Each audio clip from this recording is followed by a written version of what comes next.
morning, everyone, and welcome to Heroes Church. So glad to see you all today here with us. Let's thank God for this wonderful day and for this opportunity to gather and worship Him. So, here at Heroes Church, we seek to build Christ-centered communities of imperfect people who love the city to life. Okay, so this morning I'd like to share this verse from Psalms chapter 95, verses 1 to 6. O come, let us sing to the Lord. Let us make a joyful noise to the rock of our salvation. Let us come into His presence with thanksgiving. Let us make a joyful noise to Him with songs of praise. For the Lord is a great God and a great King above all gods. In His hand are the depths of the earth, the heights of the mountains are His also. The sea is His, for He made it, and His hand formed the dry land. O come, let us worship and bow down. Let us kneel before the Lord our Maker. Let us pray.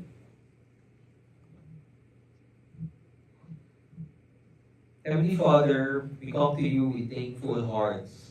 We praise you with joy because you are the rock of our salvation and the great King over all. You made the earth, the sea, and everything in them. All creation is in your hand, and we stand in awe of you.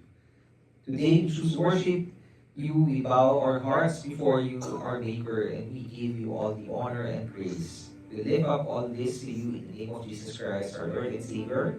In Jesus' name, amen. So, let's continue to worship God through singing. I invite everyone to please stand.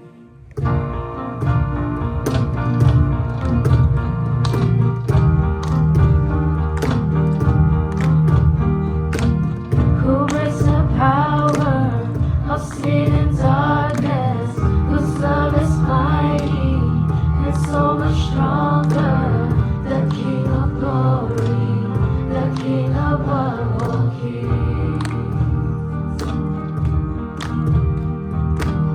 Who shakes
King who conquered the grave.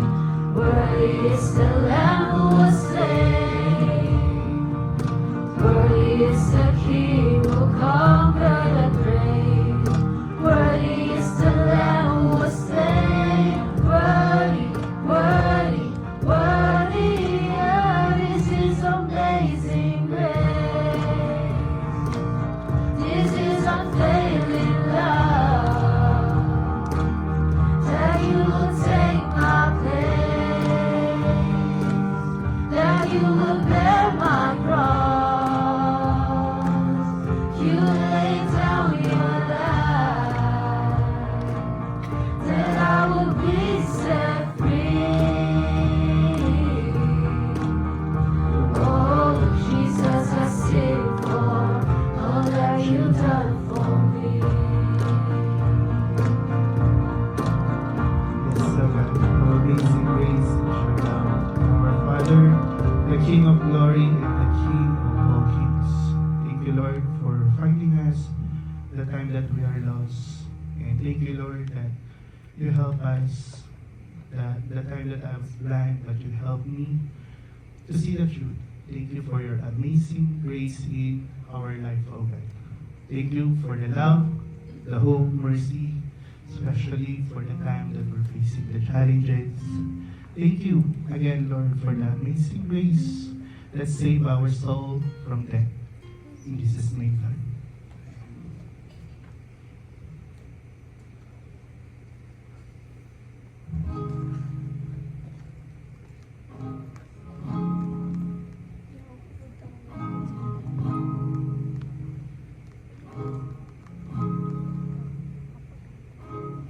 I was an orphan lost at the fall, running away when I hear you call.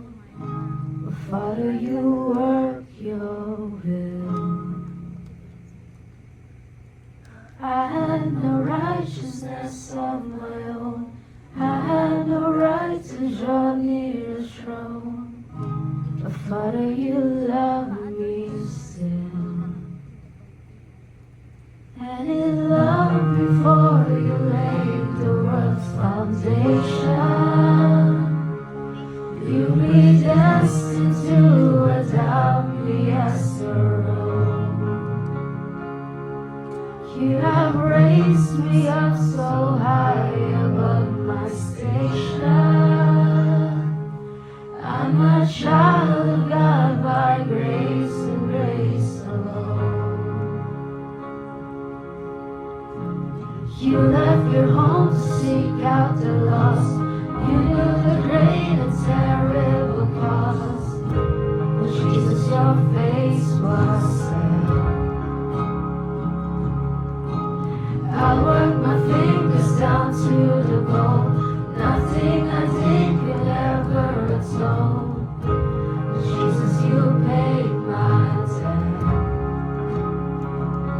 By your blood I have redemption and salvation. Lord, you died that I might bring what you have sown. And you rose that I might be a new creation. I am born again by grace and grace alone. I was in darkness all of my life.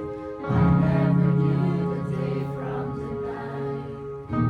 Spirit, you made me see. I swore I knew the way on my own. Head full of rocks, a heart made of stone. Spirit, you move in me. At your touch, my sleeping spirit was awakened. On my darkened heart, the light of Christ has shone. Call it to a kingdom that cannot be shaken. Heaven's citizens by grace and grace alone. So I stand in faith by grace and grace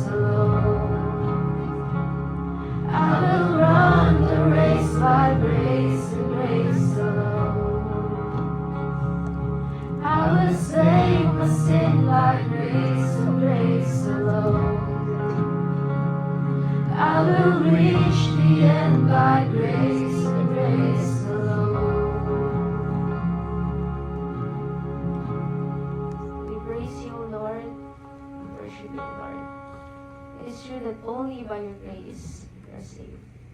May these truths not just remain in our voices, but sink deep into our hearts. Let us respond in worship and prayer, O Lord. Let us offer our lives again to you, our Lord, our rock, and our Redeemer.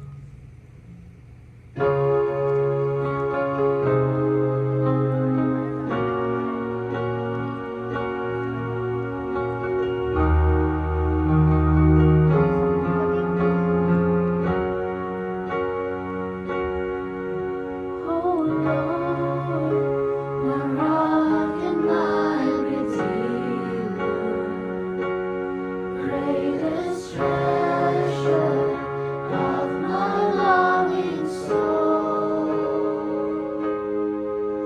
My God, like you there is no other. True delight is found in you alone. Your grace, a well too deep to fathom. Your love exceeds the heavens reach. Your truth, I found a perfect wisdom, my highest good, and my unending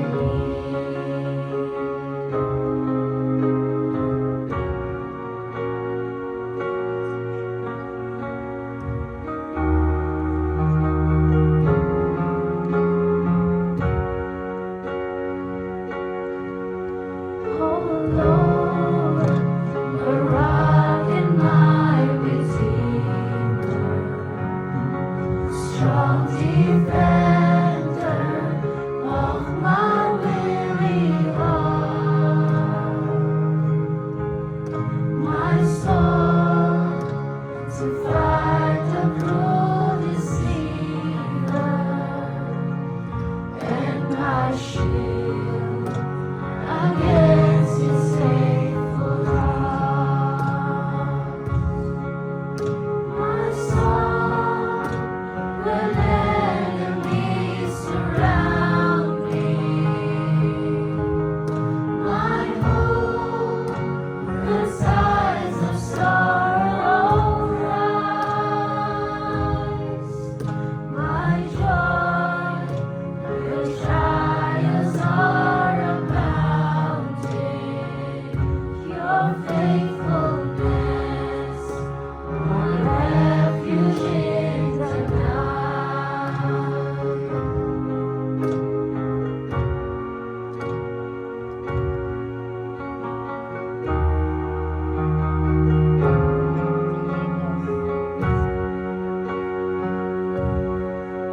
Oh Lord, my rock and my Redeemer, gracious Savior of my ruined life, I give and cross lay on your shoulders.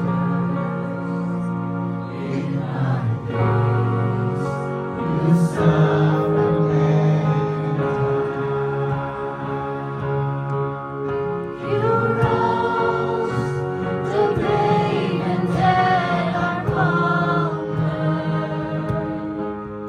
You broke my bonds of sin and shame. You rose, the grave and dead are conquered. You broke my bonds of sin and shame.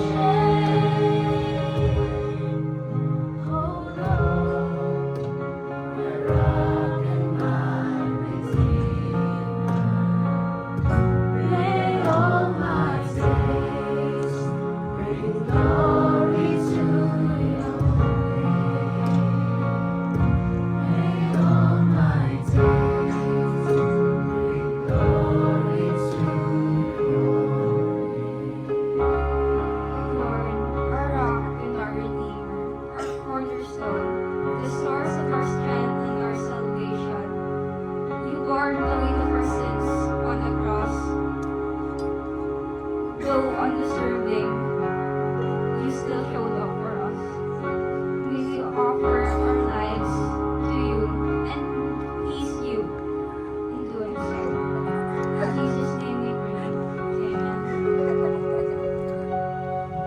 before we read our scripture reading for today, let's pray for our children or before they go to Sunday school. So please send your hand and let's pray for these children. Heavenly Father, thank you, Lord God, for gathering us together to worship you. Thank you for all the children, Father God, who's here today. Lord, as we go to their Sunday school class, may you to give them wisdom. Open their hearts and mind, Father God, to learn more about you, Father God. I also want to pray for the teacher, give the teacher wisdom and patience and kindness, Father God, as she teach these children. Lord, when we do the rest of our time together, in Jesus' name we pray. Amen. Let's remain standing for the reading of the scripture. Our scripture today is from Ruth chapter 3. I'll be reading from the New English Translation. At that time, Naomi, her mother-in-law, said to her, "My daughter, I must find a home for you so you will be secure." Now Boaz, with whose female servants you work, is her close relative. Look, tonight he is winnowing barley at the threshing floor. So bathe yourself, rub on some perfumed oil, and get dressed up. Then go down to the threshing floor, but don't let the man know you're there until he finishes his meal. When he gets ready to go to sleep, take careful notice of the place where he lies down. Then go, uncover his legs, and lie down beside him. He will tell you what you should do. Ruth replied to Naomi, "I will do everything you have told me to do." So she went down to the threshing floor and did everything her mother-in-law had instructed her to do. When Boaz had finished his meal and was feeling satisfied, he lay down to sleep at the far end of the grain heap. Then Ruth crept up quietly, uncovered his legs, and lay down beside him. In the middle of the night he was startled and turned over. Now he saw a woman lying beside him. He said, "Who are you?" She replied, "I am Ruth, your servant. Marry your servant, for you are a guardian of the family interests." He said, "May you be rewarded by the Lord, my dear. This act of devotion is greater than what you did before. For you have not sought to marry one of the young men, whether rich or poor. Now, my dear, don't worry. I intend to do for you everything you propose, for everyone in the village knows that you are a worthy woman. Now, yes, it is true that I am a guardian, but there is another guardian who is a closer relative than I am. Remain here tonight, then in the morning, if he agrees to marry you, fine, let him do so. But if he does not want to do so, I promise as surely as the Lord lives to marry you. Sleep here until morning." So she slept beside him until morning. She woke up while it was still dark. Boaz thought, "No one must know that a woman visited the threshing floor." Then he said, "Hold out the shawl you are wearing and grip it tightly." As she held it tightly, he measured out about 60 pounds of barley into the shawl and put it on her shoulders. Then he went into town, and she returned to her mother-in-law.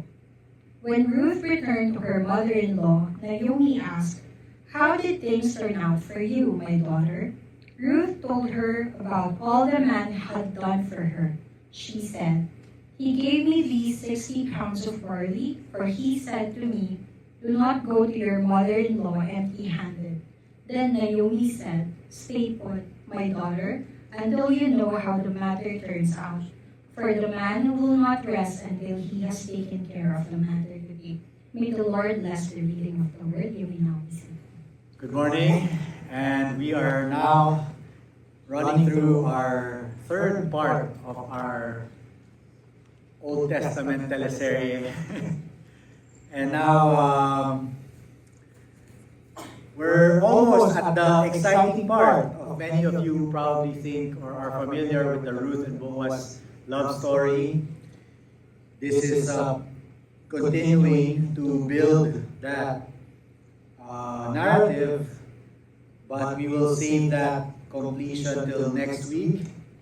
As today, we will really focus on how redemption, or the things that we are praying for, or looking for, or wanting, or needing, really requires some courage. And the first Sunday of Ruth, we talked about the need. There was a famine, there was death, there was the widows. And now, the last Sunday, we talked about how Ruth clung to Naomi, and she figured out a way to provide for them, and how this changed Naomi's heart from being bitter to being hopeful. And now we're going to look at bold faith. When we think about bold faith and what that means, what comes to our mind? And what we see here is what is included when we think about faith. It is connected with wisdom, with counsel, and obviously trust in God's sovereignty. So before I continue, let's pause for a prayer. Father, we thank you for the day that we can come to your word. May your Holy Spirit illuminate your scripture for us so that we can understand and learn what you have to teach us as individuals, as families, as a church. Bless us, Lord, in this time, and help us really discover more about what bold faith means and what it entails. Thank you for this opportunity to study your word together. Bless us, Lord, in this time. In Jesus' name we pray. Amen. So remember last week, Ruth was already working. She asked Naomi if she could work. She found work. It wasn't the best ideal work. It wasn't high-paying, popular work. It was gleaning. It was taking the scraps, scavenging what's available after the farmer's harvest. And so she finds herself, according to God's sovereign plan, in the field of this man who was introduced last week, Boaz. Boaz is a nobleman, Boaz is a wealthy man, and more importantly, Boaz was a relative. This sets the stage for hope. This sets the stage for redemption. And today we're looking at how this comes out. So Naomi sees Ruth. She's working tirelessly. She's actually a good worker. And she realizes now that she's in Boaz's field, she realizes that this is now more than just mere provision from God. This is an opportunity for redemption. And so in verse 1, Naomi addresses Ruth, says, "My daughter, should I not seek security for you?" And what we find here is that Naomi completes another step of her transformation. She begins Ruth chapter 1 by being bitter, by being cynical, by being, traumatized already with life. End of chapter 1, she comes back to Bethlehem. There's news of the harvest. Ruth chapter 2, she transforms into someone who appreciates, starts paying attention to what's happening in the circumstances. God is filling her empty cup. And then now in Ruth 3, she takes on another step. She now moves from being a woman of bitterness, and now she comes out as a woman of wisdom. She transforms into a woman of wisdom. And the first point I want to make that we see in this story is that we find that there is an awareness and an acceptance of wisdom. I really want to spend time talking about awareness. Because there are many times we live life, especially in today's generation, maybe we come into circumstances, we come into places, we come into events, we come into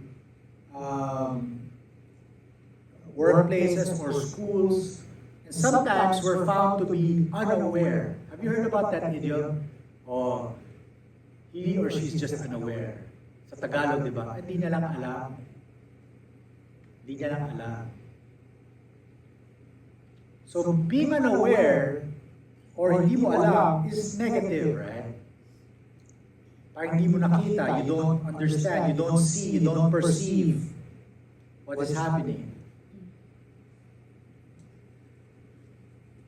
And here, what I want to point out is that the Bible is teaching us that there is an important value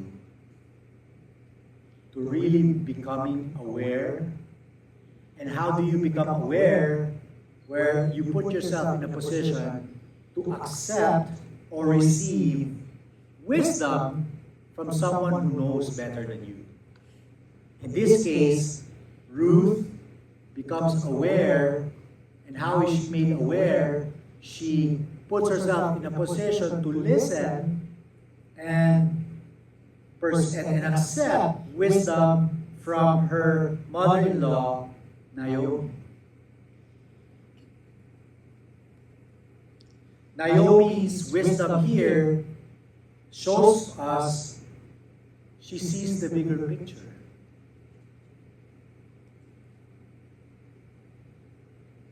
I know when you're a young person, sometimes you listen to your parents or you listen to older people. They tell you their experience, they tell you, some wisdom. And I remember when I was a kid, I'd be like, it's just a different generation. It's just a different period now. You don't understand. As a kid, that's pride, right? That's pride. Sometimes we don't want to listen. We don't want to hear other people that we think they're narrow-minded or small-minded. Now, imagine if Ruth's attitude was like that. Naomi comes up with a plan. She knows the Israelite law. She knows Boaz could marry Ruth, redeem the family land, and restore their name. But Ruth must ask. So Naomi devises a plan. Go to the threshing floor at night, wash yourself, perfume yourself, put on your best clothes, and then uncover Boaz's feet, lie down, and he will tell you what to do.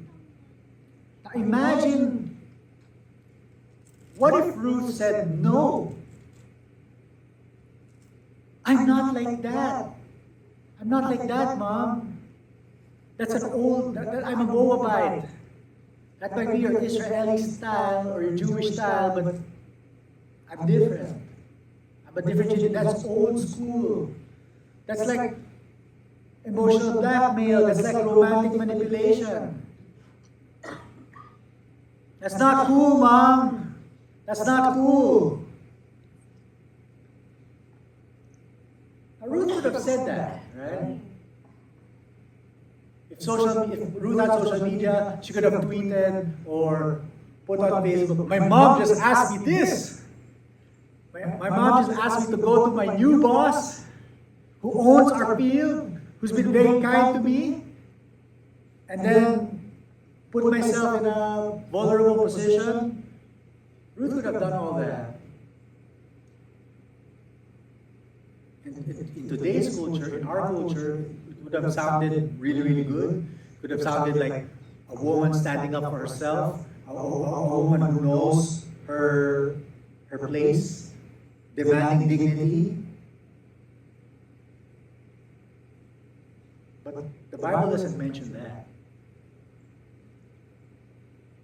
In this particular story, the Bible mentions that Naomi's advice, Naomi's plan, wasn't manipulation, it wasn't just a weird strategy.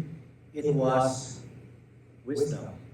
Wisdom that came from experience. She'd been through famine. She'd been through loss. She knows what it means to be bitter. And now she sees the harvest. Now when we research about this, the biblical scholars reveal that what Naomi's strategy is invoking an ancient Near Eastern legal custom. It's for us, we might read into this and we're like, whoa, this is scandalous, this is dangerous. But in their time, this was a valid legal move. This was a woman who was petitioning her Redeemer directly. And you have to understand, they have to do, it's like what we say now, they have to do it without words. Right? Say you want to be redeemed without saying you want to be redeemed. And this was the way. Okay, so, let's try to relax our modern perspective on this and be like, this is dangerous, this is not proper. It was definitely acceptable and considered legal at that time. This was the right legal method to ask for redemption during their time. And what Naomi was doing was advising Ruth to be ready to put herself in a position for that redemption. And so this is something we really have to learn. Okay? I think this is really a big challenge to us as believers. Because sometimes we think, oh, God will redeem us, God will bless us, God will provide for us. But we need to ask ourselves, are we aware or are we accepting the wisdom that comes with putting ourselves in a position to be redeemed? Right? I can joke about this because I experienced it, but it is like praying to God, Lord, let me be healthy. Right? Like, Lord, please give me good health. And then all your diet is deep fried food, crispy pata, 3 extra rice, right? Unlimited iced tea, right? You thank God for the food, you want to be healthy, you want God to bless you with good health, but then, are you putting yourself in awareness? Are you putting yourself in wisdom? Are you putting common sense into yourself and really walking with the wisdom God has already given us? Right? So if you're eating bad food, not sleeping properly, not exercising, and just living a sedentary lifestyle, and you ask God, please make me healthy, please give me good health, what do you think will happen?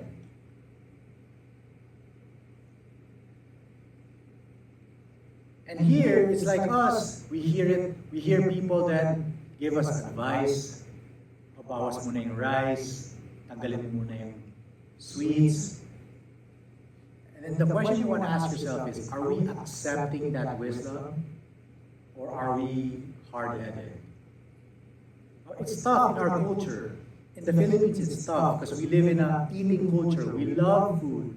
Food is a love language. You want to spend time with somebody, you eat together. Right? So it's really a challenge to us. Right? It's really a challenge to us to really transform our minds. But this is one biblical scripture that challenges us to think, am I living accordingly to what I'm asking God for? And similar to last week's challenge, if I'm looking for a job, if I want to get myself out of debt, or if I want to get myself out of a financial problem, am I putting myself in a position to to look for a job, apply for jobs, send my letter of intent, talk to people I need to talk to, make a plan, make a resume. Am I even doing these things? Or am I just watching Netflix, watching Korean novellas, doom scrolling on my phone? Right? So we have to really be aware and accepting of wisdom around us. And what I want you to know, what we see very clearly here is, we also cannot be wise by ourselves. We cannot be wise by ourselves. Ruth didn't become like a superwoman figure alone. We find here that she had Naomi. Naomi told her advice. Naomi was getting updated with her work life, with who she's interacting with. Now, we need to ask ourselves, do I have somebody I talk to? Do I have someone who I share my life story with? If you have your spouse, that's great. If you have a small group, like a lighthouse that we have, that's great. We need people in our lives to be able to listen to us, to hear us, and communicate wisdom to us. Right? The challenge is now, there's so many sources of wisdom. Right? You could ask ChatGPT, you could ask TikTok, you could ask X, you could ask all these things. There's so many voices around us. It's so available, but it's so impersonal. Right? The reason we like asking advice, maybe from online or searching topics on Google, is because there's no stake, there's no liability, there's no risk, we feel safe. You know why we feel safe? Because no one's going to be on your case. Right? No one's going to be on your case. But here, Ruth is in a position where Naomi is on her case. When she told Naomi, I will cling to you. Where you go, I will go. Who your God is will be my God. Who your people will be my people. Ruth put herself in a position where Naomi can now be on her case every day. They're not only living together, they get updated with each other, and Ruth and Naomi, they're not only staying in the same house together, not talking, they're actually talking. Right? So that's why it's very important here. It's so obvious that sometimes we miss it. But Naomi was providing Ruth wisdom, and Ruth was aware, Ruth was accepting, and Ruth listened and trusted Naomi with her guidance. In short, hindi nagpakatigas ng ulo si Ruth. In verse 5, look at what Ruth's response is. She said, all that you say, I will do. All that you say, I will do. No questions. Sigurado ka? Sigurado ka ma? Tama ba to? Are you sure? Ruth doesn't give Naomi so much objection. She just says, okay, everything you say, I will do. She trusted Naomi's wisdom because she trusts Naomi's God. Now this is very important. When I say we have to find someone we're accountable to, or we find someone who's going to give us advice, or we find someone who's connected to us, this is where it's very important to find someone with the same gospel belief. This is why we say essentially you don't want to date someone who has a different religion. You know, you cannot be equally yoked with an unbeliever. It's not just about what's your religion status. It's about, are we sharing the same DNA? In our perspective, the way we view life, are we seeing the same, are we having the same point of view, the same point of reference, the same God? Because only when we have the same God, when we have the same decision-making framework, it's just like the same computer language, right? It's the only way we can truly discover what the next step is. Because I can only trust you, you can only trust me, we can only trust each other to give each other advice if we recognize we have the same framework, we have the same worldview, we have the same faith. That's why it's very, very important to really know who you're asking advice from. So to our young people, I know how I've been there. You have a lot of friends in school. You will meet some people at work. They could be people not from our church.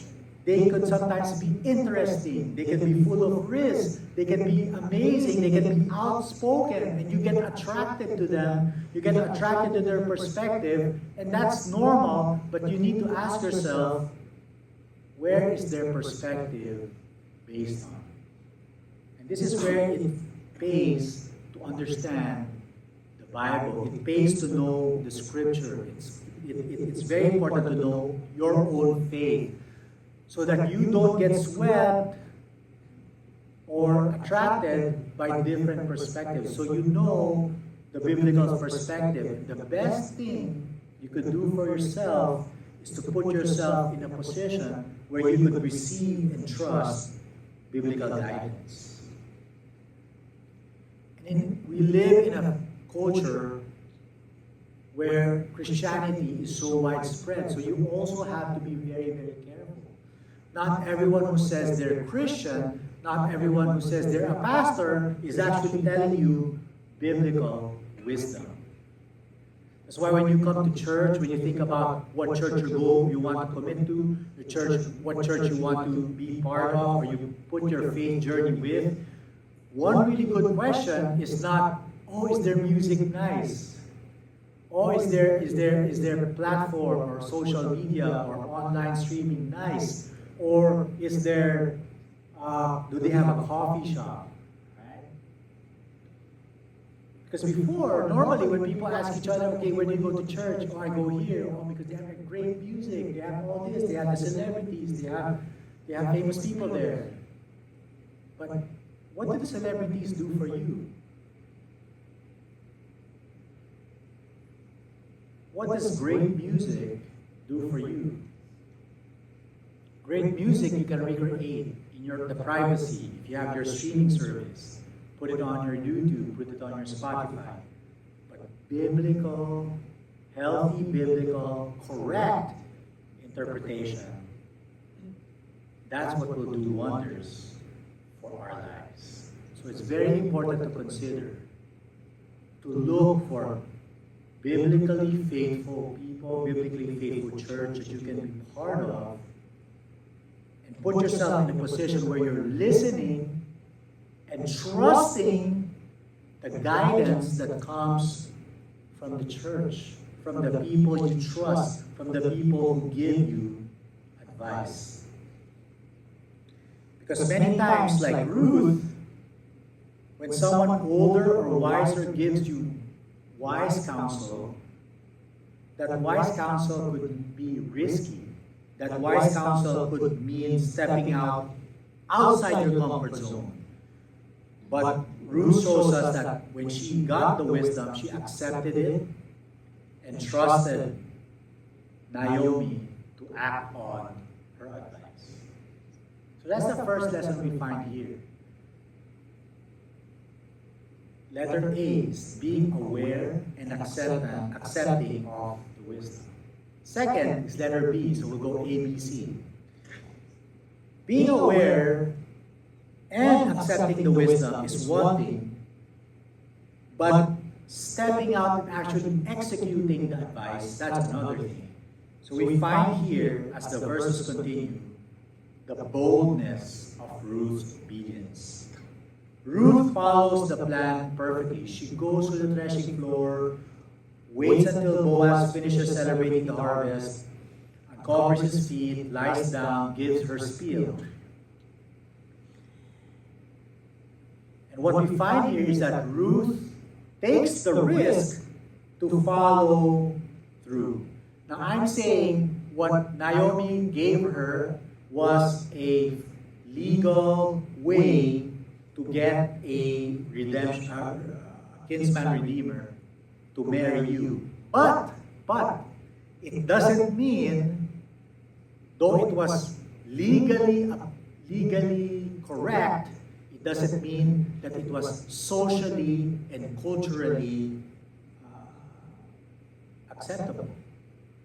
Right? So sometimes there's legal things on the one hand, it's allowed, it's correct, it's not going to get you in legal trouble, but there are also social rules, cultural rules that we have to be sensitive about. And especially in the Philippines, there's a lot of social, cultural rules we know exist that are unspoken. They never really teach us this, but we just know because your mom either smacks you or gives you the eye, or people's faces give a frown. But what's the culturally shocking experience here? You have a young widow approaching a wealthy businessman at night. Okay. Remember, although this was a legally correct move, this wasn't a sure, foolproof move. There was still the option that what if Boaz rejects her? Right?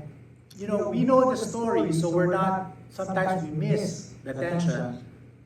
But you have to put yourself and read this, considering Boaz can still reject her request. So what does this mean? This means a number of things. This makes her move very risky. She risks her reputation. She risks her future. She risks her security all on this one move, right? You can imagine she gets herself ready, beautifies herself, puts perfume, comes into the threshing floor at night. If Boaz rejects her, what do you think she's going on? What do you think is going to go on in her mind? Oh no, who will Boaz tell this to? What if people find out? I cannot do this to another person anymore. What about the other options? What about the younger options? What about the other relatives? What if they find out I did this and I got rejected? Will they reject me more? Who will accept me? So you can imagine, okay, though it is not mentioned here explicitly, that this is a very challenging thing to do. Just like many things we're called to do when we step out in faith. When people see the actual output, the result, people celebrate that, right? Like I remember when I shifted from pursuing a medical profession to now being a pastor, when I get introduced early in my pastoral career, when I was being introduced as a speaker, they liked saying that, he was pursuing a medical profession, that he shifted to become a pastor. And I always felt uncomfortable. Because here it's a big deal. It's like, you were a pastor, you were a doctor, and now you want to be a pastor. So it's like, it always seems like a great sacrifice on paper. Right? But when people don't understand this, what's on paper is different from what's going on in my mind, in my heart, in my life. Right? What people don't see anymore is how many conversations I've had with my parents, how many conversations I've had with my titos and titas asking me if I'm really sure, having a conversation with my best friend telling me, sayang ka, sayang yung talento mo. or other people like giving you all these things, giving you all these comments that are negative and not always positive. Right? So what we find here is Ruth going through a potential leap of faith. She's going all in with this decision, with following through, but it's a risk. It's not sure. The same way when I jumped from medicine to ministry, I wasn't sure. Right? I didn't know in 2026 we'll all be here. Right? I didn't know all this. It was a risk.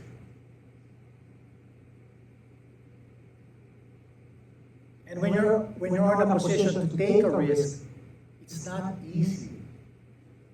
That's why we're saying this requires boldness. This requires courage. This requires a move to accept the wisdom, not only accept the wisdom as good, but now you want to take the step forward to act on it. Right? That gap, that gap between knowing the wisdom and then actually doing it. This is where most of us fail. Right? Because a lot of times when you're a Christian, you think you know. You know the Bible, you know what to do, you know what's right.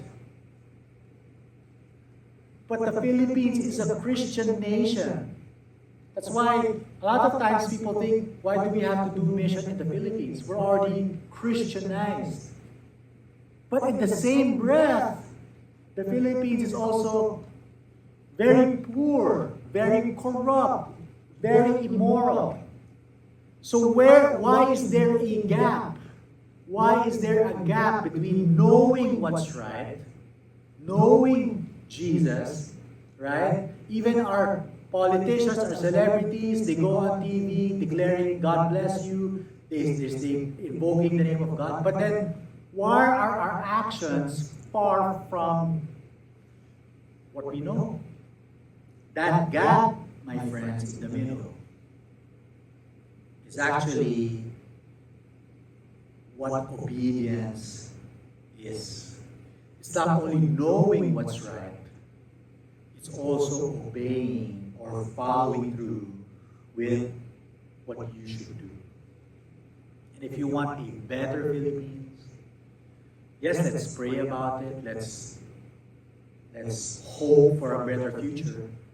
But if we're going to have a better Philippines, we need to have more people taking courage to start doing what is right, even if it's risky, even if it's dangerous. Even if it's dangerous. So a lot of times we know, for example, a lot of times we know the right thing is to forgive. Right? Forgive. We know that. But it's another thing to actually meet the person who hurt you, talk to the person, could be your father, could be your mother, could be your spouse, and actually engage them in conversation to say, I'm sorry, or to pronounce forgiveness to them, or say, let's stop. This is the scary part, right? This is the hard part. But if you want hope in our lives, we need to move from just knowing what's right and now actually doing it. And this is why we have to spend time on this part too, where it says Ruth went and did it. Right? Ruth went and did it. And you know, dear church, we had more than 10 years together. Last year we celebrated our 10th-year anniversary. By God's grace, we've established, not only here, but around the world with our global partners, that this is a church that's solid, with doctrine, theologically sound, and gospel-centered. We're very good with what we know. We're already ISO certified, if there was a thing, in terms of theology, in terms of doctrinal faithfulness. We know. But we're not called to only know. We're also called to obey. We're also called to do. We're also called to take risks. We're also called to follow, even when it's hard. Even when there's so many temptations, even when there's so many options, we're called to choose what biblical wisdom is, what God's wisdom is, more than our own comforts, more than our own personal preferences. We're called to obey God, especially where and when it hurts. So my challenge to us as we think about, as we're just starting this year, my prayer for our church, we've already established the knowing. It's time we start more doing. We start more doing. And I think one simple way we can think about doing is really being on a mission. Really being on a mission, right? Last week we talked about, okay, like Boaz, we need to see, are there outcasts or outsiders or people around us who are vulnerable and needy? Do we need to share the gospel with them? Who we need to share the gospel to? We need to find this, start becoming aware, start being around, start looking and being wise about our time, right? Where do you spend your time? Where do you spend your resources? Where do you spend your free time, or how many hours you spend, right? If you just spend so much time, with your doom scrolling or telenovela, that you're being an average person. That's what most people around the world are doing now. We're not called to be the average person, right? We're called to be the salt and light of the earth, right? And the harvest is plentiful, but the workers are few. So you want to be at the top 5%. You want to be on the top percent of people who are willing to go beyond the average. That's why we're called Heroes Church. Right? We're not called ordinary church. We're not called, basic minimum church. We're called Heroes Church because we believe when we come into faith with the ultimate hero, Jesus Christ, He also calls us to be little H heroes where we are. And that means we're willing to go the extra mile. We're willing to obey even when it's hard. And just like Ruth, we're willing to step out in faith, take the risk to apply what we know and start doing it. And so what we find here is that though Boaz has the right to reject Ruth, he doesn't. And this is where we can be encouraged to be bold with when God is calling us to risk. And I have to qualify it. It is not when we're called to risk, because there's many risks in life. We have to qualify it as when God calls us to take a step of faith. When it's biblically grounded, spirit-led risk. That's been affirmed, that's been communicated, affirmed, prayed for. We go obey it, and we find that when we obey what God wants us to do, we're not rejected. Boaz doesn't reject Ruth, he honors her. In verses 10 to 11, may you be blessed by the Lord. My daughter, all the people of my town know that you are a woman of noble character. So all this anxiety that Ruth surely would have had, what will Boaz think of me? What will other people think of me? Right? What will the world think of this? That was released when Boaz responded to her and said, "You are a woman of noble character. And at the end of the day, when we take risks for God, when we take risks for God, His voice is ultimately what matters. His affirmation is ultimately what we need. Right? So going beyond moving from medicine to ministry, when I became a pastor, there's a pastor early in my life, there's so many risks, so many temptations, right? So many people giving you advice. This is what you should do. This is the strategy you need to apply. This is the methodology that works. I can grow your church 300% in 6 months if you do this. If you focus here, take this shortcut. There's so many things out there, right?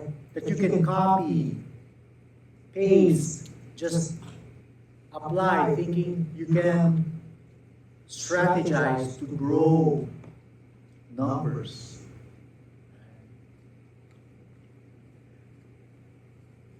So it's a very big risk. It's a very big risk to just stick to the basics, right? To have no marketing strategy, to have no gimmick as a ministry, to just stay biblically faithful and just give people that. Let that be the basic main offering of the church. Right? No, like that was a risk 10 years ago. Because a lot of people, even today, let's go with discipleship strategies. Let's go with this strategy. Let's marry this methodology. This will ensure numbers. That's a big risk. And that's what seems to work for a lot of churches. But it was very important to me to really hear and see God's affirmation. And that has never changed. My conviction that God wants us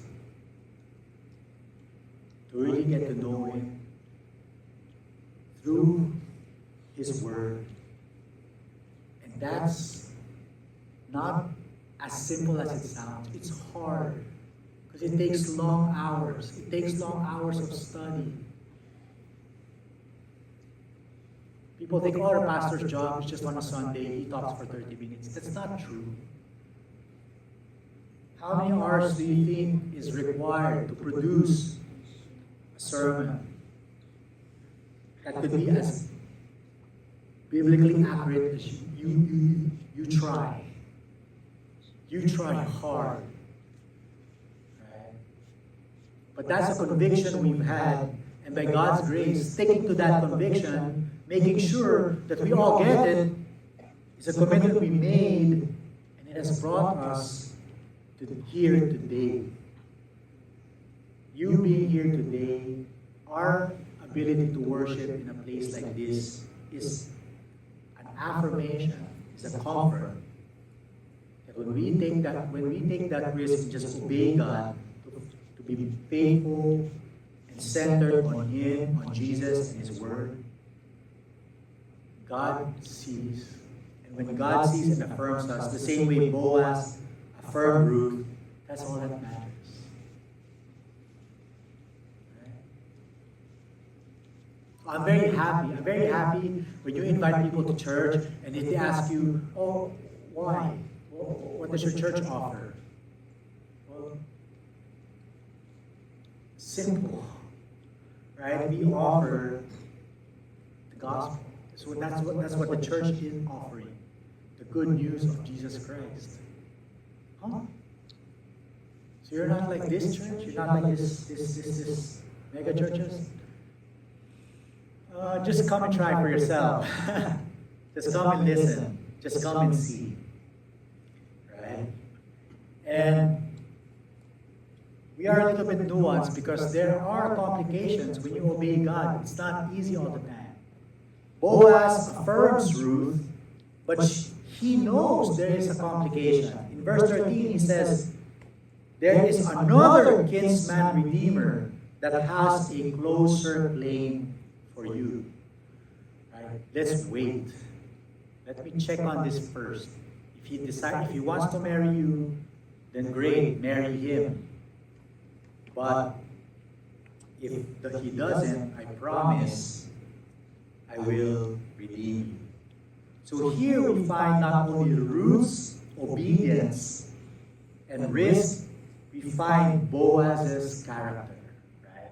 So a lot of times people think, there are debates that was this a scandalous experience? Was this a scandalous encounter? Did Ruth come to be too forward to Boaz? Did something happen this night? The Bible answers this very clearly. We can be sure nothing happened this night.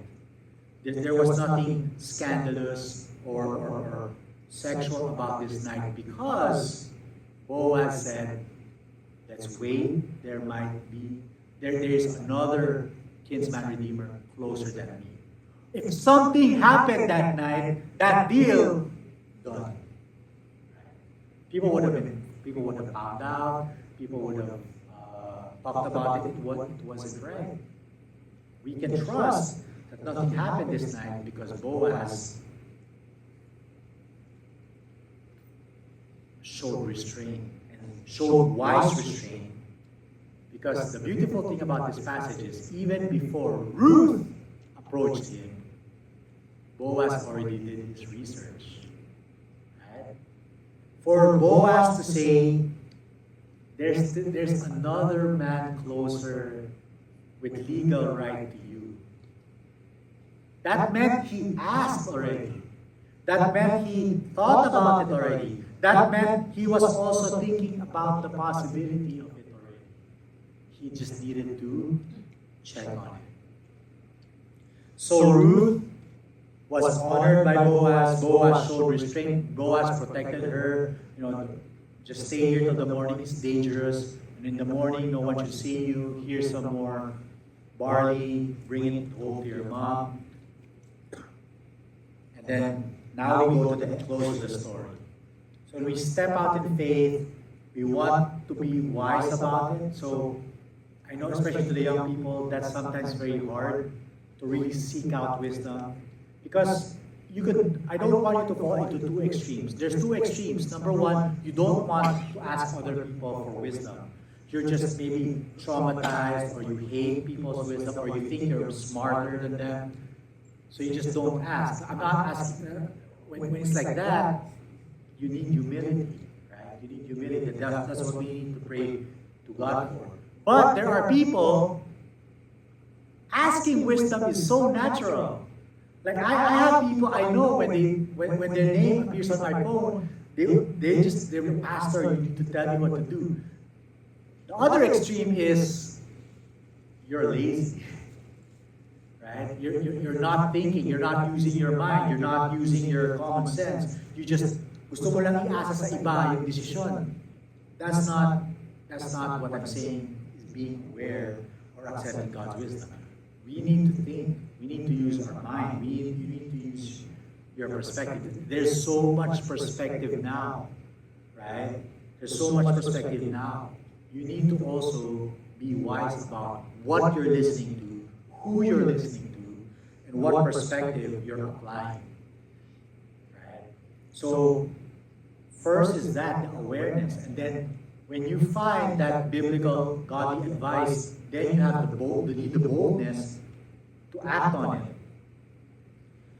But we need to learn that also there's a third thing. The third thing is the confidence. You need to have confidence in God's timing.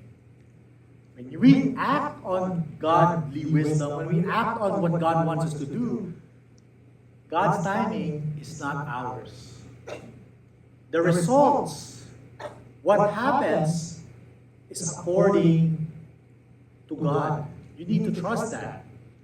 Right? So when you think, oh, God puts me in a position, God makes me aware I need to apply for a job, or I need to ask for a promotion, right? The wisdom is there, the effort is there, but the timing of when that is given to you, that is God's to decide.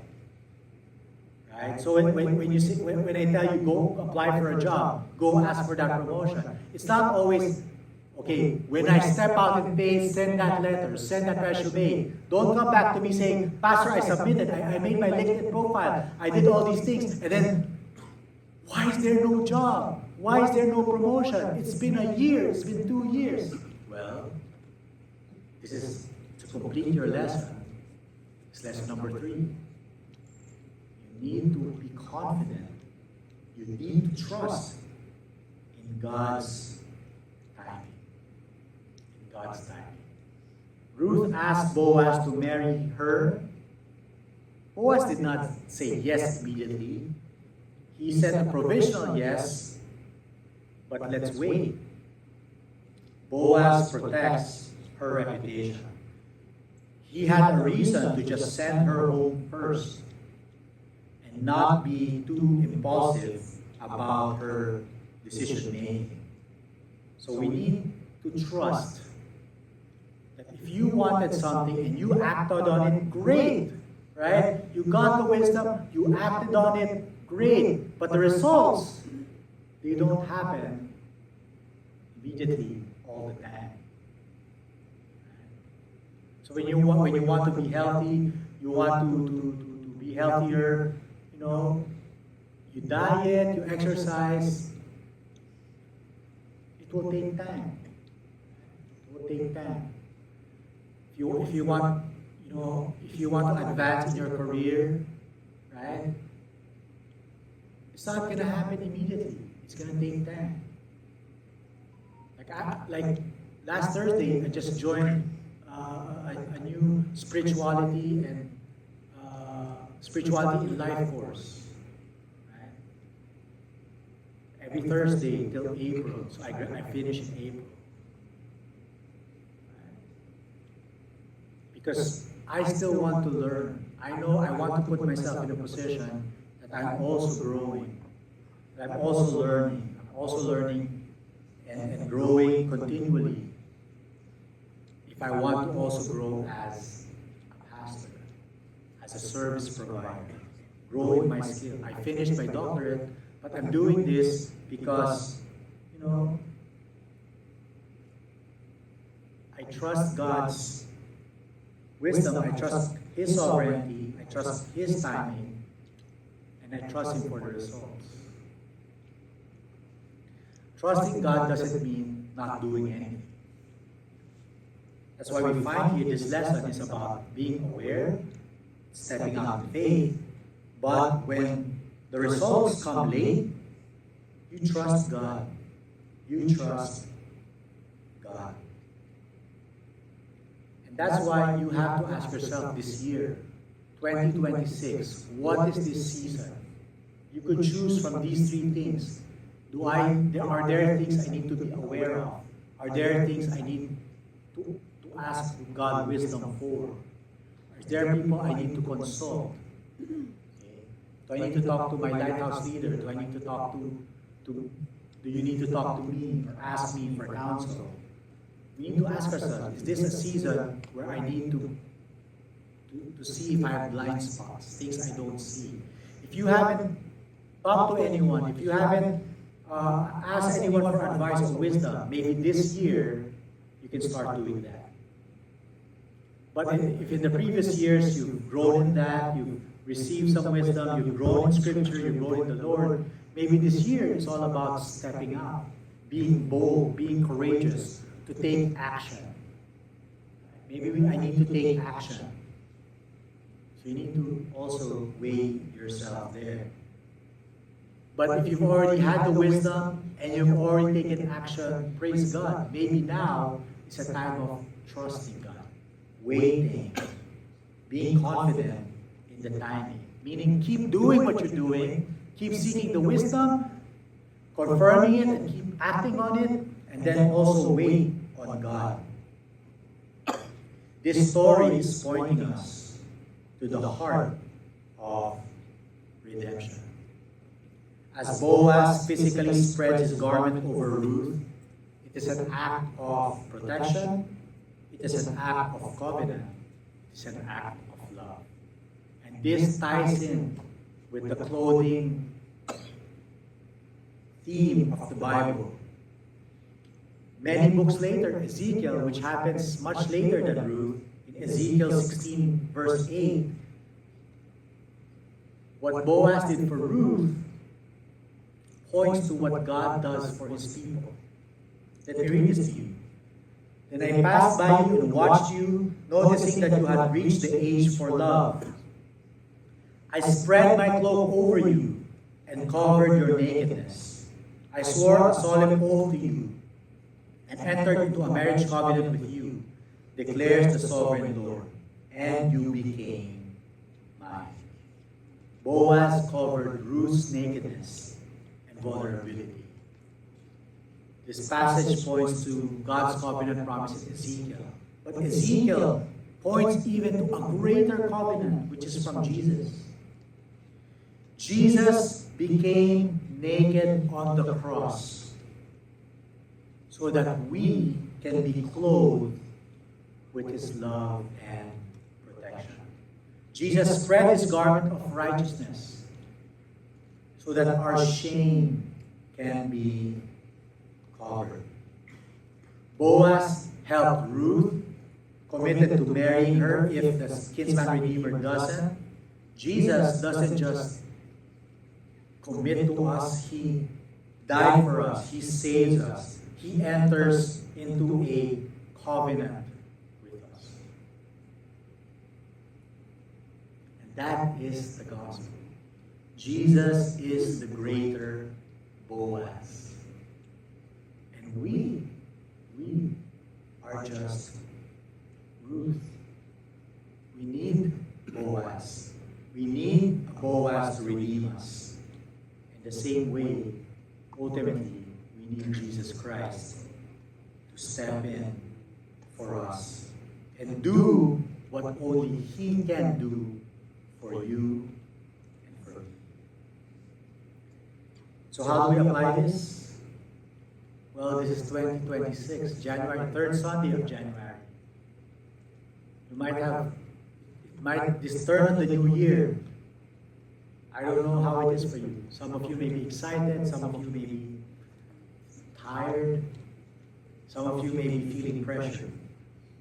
But let's apply this with prayer. In Philippians 4, 6 to 7, let me read this to you.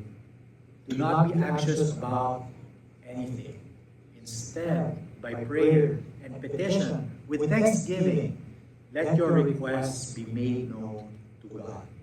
And the peace of God that surpasses understanding will guard your hearts and your minds in Christ Jesus. Ruth stepped out. But ultimately, it was stepping out to make an urgent request, a vulnerable request to Boaz. This passage is teaching us. Maybe we need to step out and start being vulnerable to God in prayer. Let's be vulnerable to God in prayer. Are there things you've been having such a difficult time with through the years? Maybe it's now time to stop controlling, stop trying, stop doing things on your own, and start surrendering to God. Ruth was working hard. She was getting food from gleaning. But that wasn't enough to redeem her. That wasn't enough to secure her future. That wasn't enough for her to be given an heir, to be noticed by somebody. She had to put herself in a vulnerable position and in a way and trust and surrender to God. Same way you and I today might also be called to trust and surrender. Remember that old song, Trust and Obey? There is no other way to be happy in Jesus but to trust and obey. Let us pray. Father, thank you, Lord, for this story. Thank you for Ruth chapter 3 that we have studied to look into our root was being aware with wisdom by Naomi, took bold action to follow and trusted you for the results. We pray that this year, 2026, we can encounter also major milestones in our lives, that there are things that we cannot see, that we have a blind spot to. We pray that you will send people of wisdom to us, like Naomi. We pray that when we hear this wisdom, we pray that though it's difficult or though it's hard, may we be people who humbly accept and trust and learn from this wisdom. And we pray that not only can we learn wisdom, may we step out in faith to obey. Even when it's risky, even when it's unsure, even when it's hard. And we pray that the results we can entrust and surrender. This we ask in Jesus' name. Thank you, Pastor Lee, for that gospel message. Another way to respond to today's message is through giving. So if you want to help Heroes Church in its ministries, you can use your mobile banking app and virtual payment method to give. So Heroes bank account details are flashed on the screen or the QR code. Please send a copy of the transaction receipt to Sister Anna. So let's pray for our offering.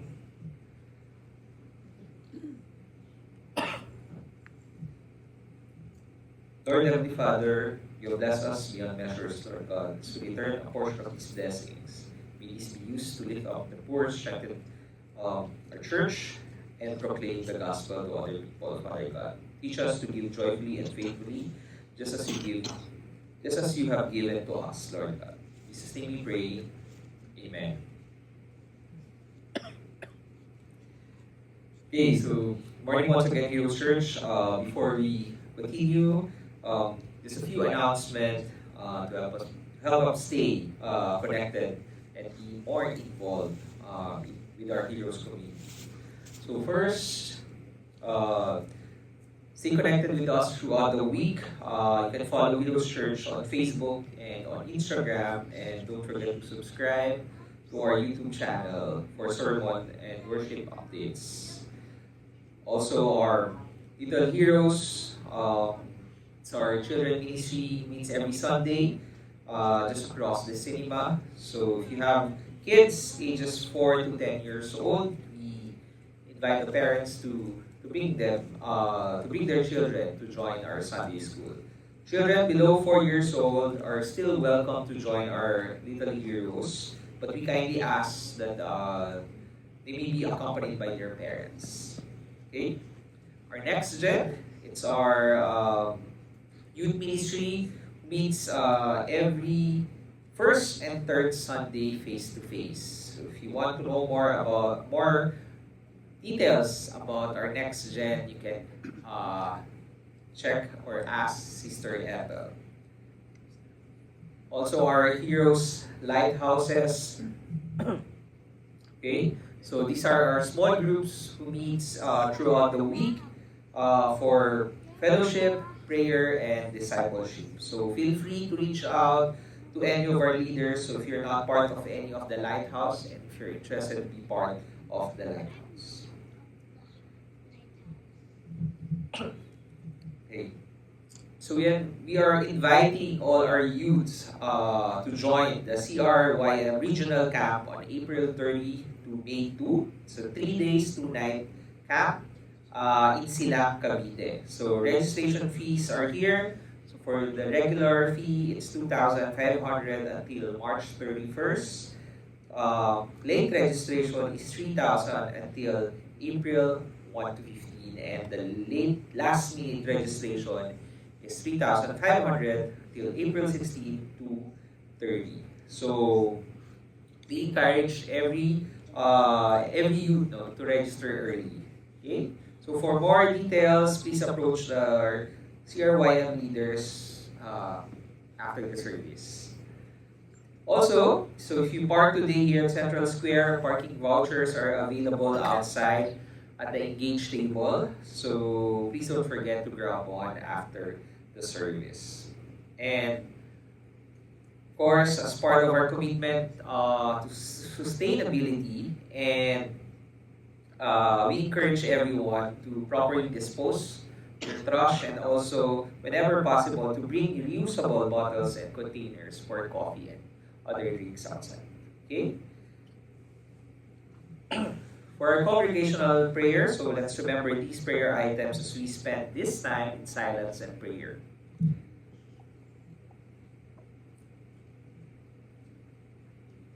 So first is pray that God graces leaders who fear the Lord, walk in righteousness, and govern with wisdom and compassion. Leaders who seek God's will above personal gain. And second, national repentance, healing, and unity. Pray for the nation to turn back to God, bringing repentance, reconciliation, and healing to broken systems, relationships, and communities. And lastly, protection of families and the next generation. Pray for God's covering over families, children, and the youth, that they may grow in faith, character, and purpose, and be protected from violence, injustice, and deception. So I'll give you a minute or two to pray, and I'll close it.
Lord God, we come to you today, trusting with our nation and our lives, Father.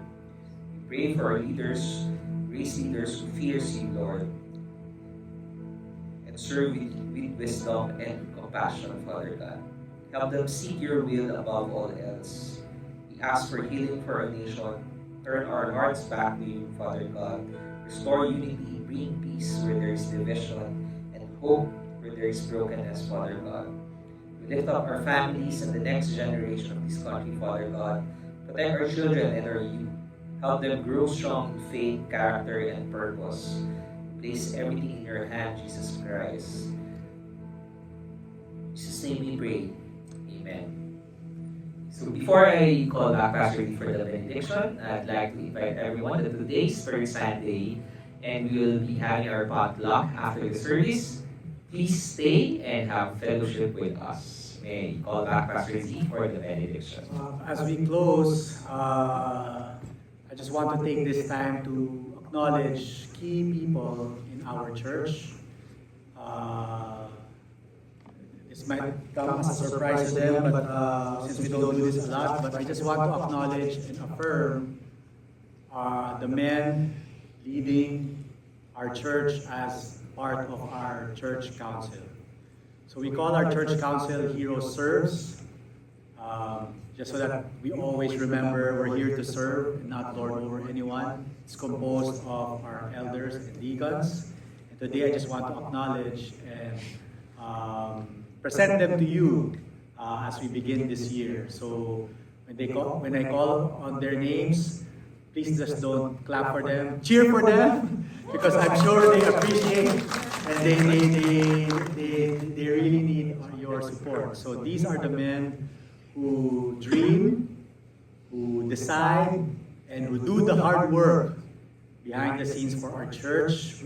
Many times, they're just on the background, serving behind our ministry teams.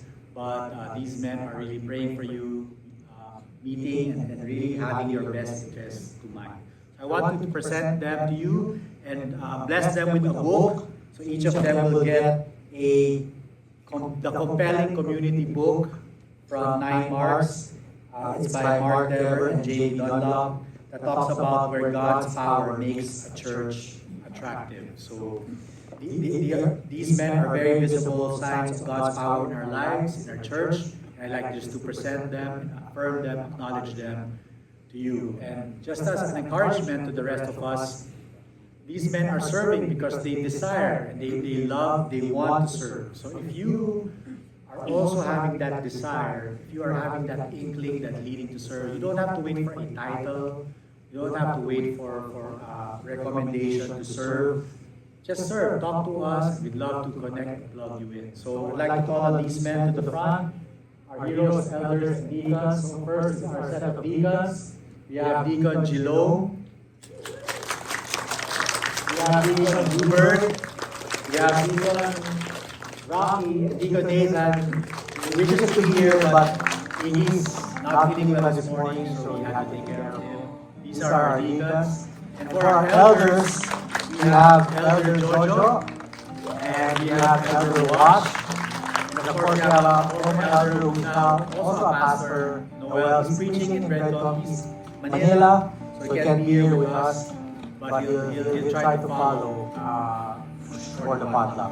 So again, these are your heroes council. So glad to be working alongside them. So here's your compelling community book. Thank you for making our community very compelling. Okay, let's all rise and close and also pray for these men, their families, they continue to serve the church. Dear God, thank you that we can be a church where there is a plurality of leaders, where through a plurality of men you have called to your service. We can hear and discover your will for us.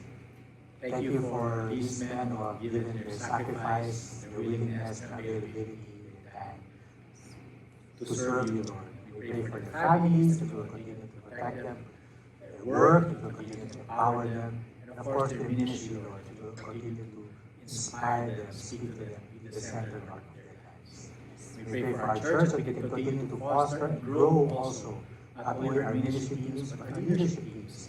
And we find more capable and spirit-led people to take active part as we also grow our church.